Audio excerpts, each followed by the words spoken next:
Hello guys, how are you? Are you okay? Remain okay wherever you are. अच्छा रहिए जहाँ भी रहिए. आज मैथ्स में 10th क्लास में मैं नया चैप्टर लेके आया हूँ. You know the name of this chapter, quadratic equations, which has been written already on the board. Quadratic equations. Before coming to quadratic equations, we must flash back or we must go back. Where? To that polynomial, quadratic polynomial. We have just flashed back the previous topic, quadratic polynomial, what we have studied already. At first we have to compare both of the things, quadratic equations as well as quadratic polynomials. So let us see quadratic polynomial क्या है and quadratic equations क्या है. तो quadratic polynomial, let us see what is this.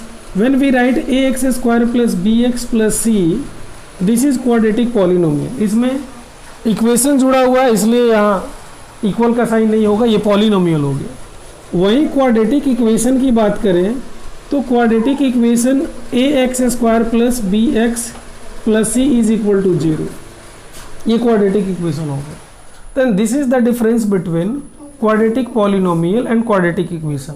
A polynomial is not a statement of equality. I have made you understand already. I have told you already that a quadratic polynomial is not a statement of equality, or any polynomial is not a statement of equality. This is why equal sign is not found there, or LHS, RHS are not found there. But in quadratic equations, we find both of the portions, means left hand side as well as right hand side. Left hand side, you know, see here ax square plus bx plus c. This is left hand side, 0 is the right hand side. So this is quadratic equations. Equations are a statement of equality as we know. तो अभी हमें क्या पढ़ना है, quadratic equations. जो इसमें इसके zeros होते थे, क्वाड्रेटिक पॉलिनोमियल्स में जो जीरोज होते थे, जो हम अल्फा और बीटा निकालते थे, sum of zeros, product of zeros, relationship हम लोगों ने, आपको मैं याद दिला रहा हूँ, sum of zeros and product of zeros, what we have already studied in the previous chapter. The same zeros are roots here. वहीं जीरोज आज यहाँ रूट्स के रूप में जाने जाएंगे, मतलब क्वाड्रेटिक इक्वेशंस में उसको रूट्स के रूप में निकाला जाएगा. इसको हम लोग आगे वाले एक्सरसाइज में पढ़ेंगे. इसमें क्या पढ़ना है, तो इसमें बस एक इंट्रोडक्शन टाइप का है क्वाड्रेटिक इक्वेशंस का. क्वाड्रेटिक इक्वेशंस कैसा है, तो पहले हम लोग ये देखते हैं equations of the form of, या ऐसे लिख सकते हैं equations of the form of ax square plus bx plus c is equal to 0, where a is not equal to 0 are called quadratic equations. quadratic equations क्या है, तो वो equations जो इस फॉर्म में हो, ax square plus bx plus c is equal to 0 where a is not equal to 0, तो उसको हम क्वाड्रेटिक इक्वेशंस कहते हैं. ये तो उसका डेफिनेशंस पार्ट हो गया. ये A x square plus B x plus C, ये इसका फॉर्म हो गया. अब इसका स्टैंडर्ड फॉर्म क्या होता है, तो इसमें दूसरा पॉइंट है कि A x square plus B x plus C is equal to 0 is the standard form of quadratic equation. Quadratic equations का ये स्टैंडर्ड फॉर्म है.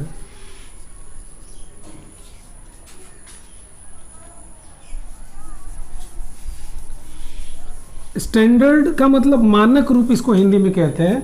स्टैंडर्ड को मानक रूप कहते हैं, मतलब कोई भी चीज़ का मानक रूप होता है, तो उसी तरह से ये स्टैंडर्ड फॉर्म है या मानक रूप है ऑफ क्वाड्रेटिक इक्वेशन.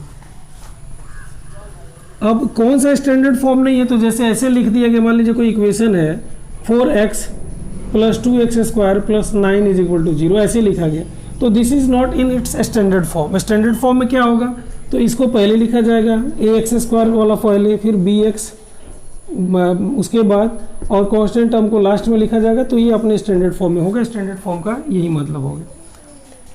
कौन से इक्वेशंस क्वाड्रेटिक इक्वेशंस है, तो you must know that degree 2 होना चाहिए. क्वाड्रेटिक इक्वेशंस का अगला पॉइंट है द डिग्री ऑफ, मतलब power of quadratic equation. The degree of quadratic equation is 2 होना चाहिए डिग्री। कभी कभी क्वेश्चन आपका इसके बाद वाला एक्सरसाइज होगा, उसमें आपको क्वाड्रेटिक इक्वेशन की पहचान ही करनी है। ऐसे लिखा हुआ होगा x+2 x+3 is equal to 0 दिया हुआ है या इज इक्वल टू 5 दिया गया, जो कुछ भी दिया गया, और पूछेगा कि ये क्या क्वाड्रेटिक इक्वेशन है, तो आप क्या करेंगे कि बस देख लेंगे कि हाँ भाई x का पावर यहाँ 1 है, यहाँ भी 1 है, तो ये क्वाड्रेटिक इक्वेशन कैसे हुआ, लीनियर इक्वेशन हो गया। लेकिन ये लीनियर इक्वेशन नहीं है। क्यों? क्योंकि जब मल्टीप्लाई करेंगे तो क्वाड्रेटिक इक्वेशन हो जाएगा। कैसे? तो देखिए आगे जब प्रोडक्ट होगा तो x² और plus 2 + 3 multiplied by x plus 3 2 = 6 is equal to 5। आगे ये x² plus 3 2 = 6x plus 6 is equal to 5। तो हो गया ना ये क्वाड्रेटिक इक्वेशन। तो इस तरह से ऐसे क्वेश्चंस आ सकते हैं जिसमें आपको पता करना होगा कि whether this is a quadratic equation और नॉट। तो you have to calculate that question. At first you have to see what can be done. If it needs some process or it needs some work in that question, then you do that. You make some process in that. Means you proceed ahead and you will find that whether that is a quadratic equation or not. तो इस तरह से आप quadratic equation वाले questions को पहचान कर सकते हैं कि कौन क्वाड्रेटिक इक्वेशन है, कौन नहीं है। डिग्री 2 होनी चाहिए या इस फॉर्म में होना चाहिए। डिग्री 2 नहीं दिख रहा है तो अगर उसमें कुछ कैलकुलेशन चाहिए तो कैलकुलेट कीजिए। जैसे ऐसा क्वेश्चन आता है x प्लस, अगर दूसरा क्वेश्चन मैं यहाँ देता हूँ x + 1/x is equal to 9 और पूछता है कि क्या क्वाड्रेटिक इक्वेशन है, आप क्या कहोगे कि यार इसकी तो डिग्री 1 है, ये कैसे क्वाड्रेटिक इक्वेशन होगा। लेकिन ये डिग्री 1 नहीं है। आप इसको प्रोसेस करो।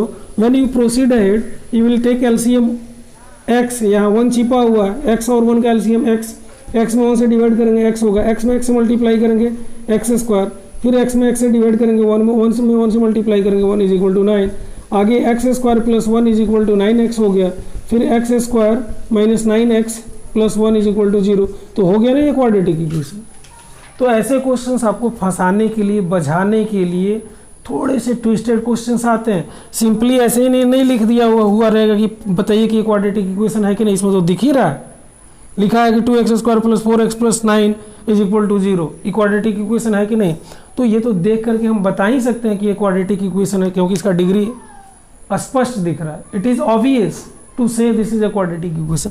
लेकिन ये थोड़ा सा ट्विस्ट है, तो इसको आप ट्विस्ट है तो आप भी ट्विस्ट हो जाइए, थोड़ा सा इसको मतलब दिमाग लगाइए आप। You can do.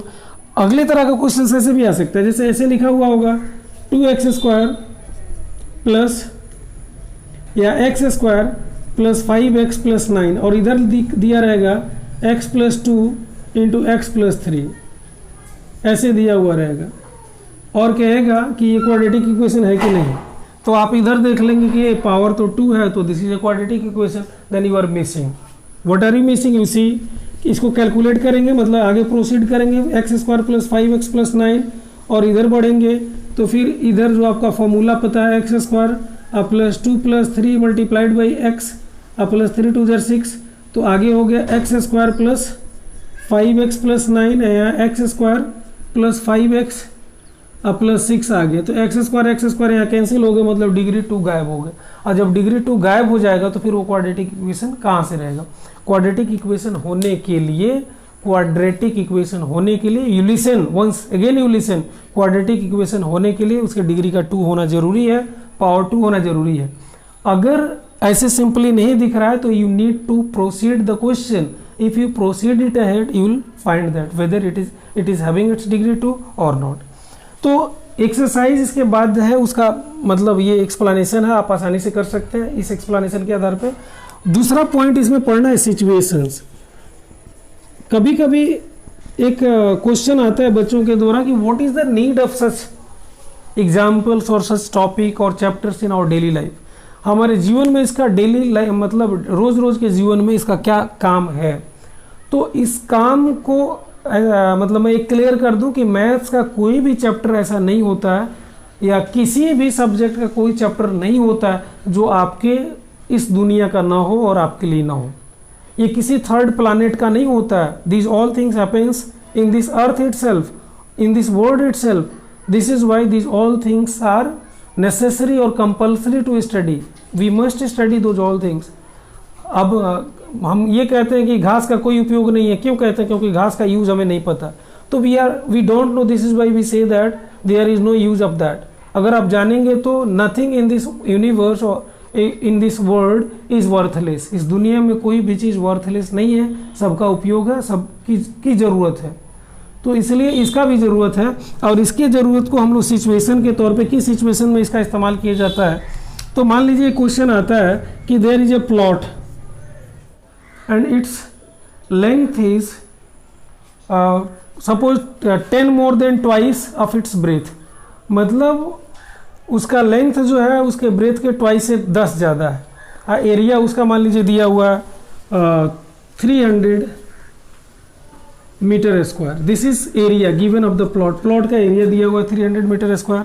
और कहता है उसका लेंथ जो है उसके ब्रेथ के 2 गुने से 10 ज़्यादा है, तो ब्रेथ को हम x एज्यूम कर लेंगे, तो लेंथ कितना होगा 2x + 10 हो जाएगा, क्योंकि ये मैंने बताया कि लेंथ उसके ब्रेथ के 2 गुने से 10 ज़्यादा है।